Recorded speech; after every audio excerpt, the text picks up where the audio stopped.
వరంగల్లో సంక్రాంతి సందర్భంగా బొమ్మల కొలువులు ఆకట్టుకుంటున్నాయి. గౌరమ్మకు ప్రత్యేకంగా అలంకరించారు. భక్తి పారవశ్యం మధ్య బొమ్మల కొలువులను నిర్వహిస్తే దేవతల అనుగ్రహం లభిస్తుందని భక్తుల విశ్వాసం. బొమ్మల కొలువు ఆచరించడం వల్ల భక్తులకు తాము కోరుకున్న కోరికలు నెరవేరి ఆర్థిక ఇబ్బందులు, శత్రు బాధలు తొలగి ఆయురారోగ్యాలతో జీవిస్తారని భక్తుల నమ్మకం.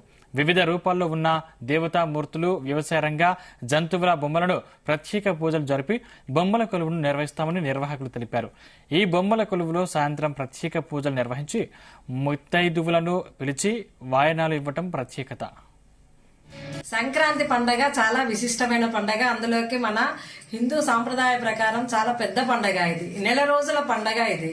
అమ్మమ్మలు, తాతమ్మలు, నానమ్మలు, అమ్మలు, వదినలు, అన్నలు, అక్కలు, చెల్లెళ్ళు అందరూ కలిసి నోముకునే పండగ ఇది. గూటికి చేరే వేళ అని అంటారు. అంటే సంతానంతో పాటు పాడి పంట అన్ని చేరుతాయి అన్నట్టు. పాడి పంట అంటే పొలంలో పండే పంట కాకుండా ఇంట్లో పండే పంట.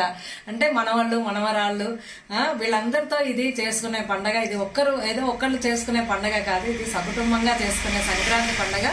ఈ యొక్క మహబూబాబాద్ జిల్లాలోని రంగావజ్జల సుధాకర్ శాస్త్రి శివాలయం అర్చకులుగా, గ్రామ పురోహితులుగా నిర్వహిస్తున్నాము. గత 29 సంవత్సరాలుగా ఈ యొక్క మకర సంక్రాంతికి భోగి రోజునే బొమ్మల కొలువు ఏర్పాటు చేసి చక్కగా పిల్లలందరూ కూడా భోగి పళ్ళు పోస్తూ మంగళగౌరీ దేవిని అక్కడ గౌరమ్మగా చేసి పెట్టుకుని 3 రోజులు కూడా గౌరీదేవికి పూజ చేస్తూ నిత్య నైవేద్యాలన్నీ కూడా కైంకర్యం చేస్తూ అమ్మవారిని కొలుస్తూ ఉంటాము. ఈ సంక్రాంతి రోజున ముత్తైదులందరూ వచ్చి సాయంకాల సమయంలో అందరూ వాయనాలు అవి తీసుకుని ఆశీర్వచనాలు ఇస్తూ అందరూ సుభిక్షంగా ఉన్న ఆశీర్వాదాలు ఇస్తూ వెళ్తూ ఉంటారు.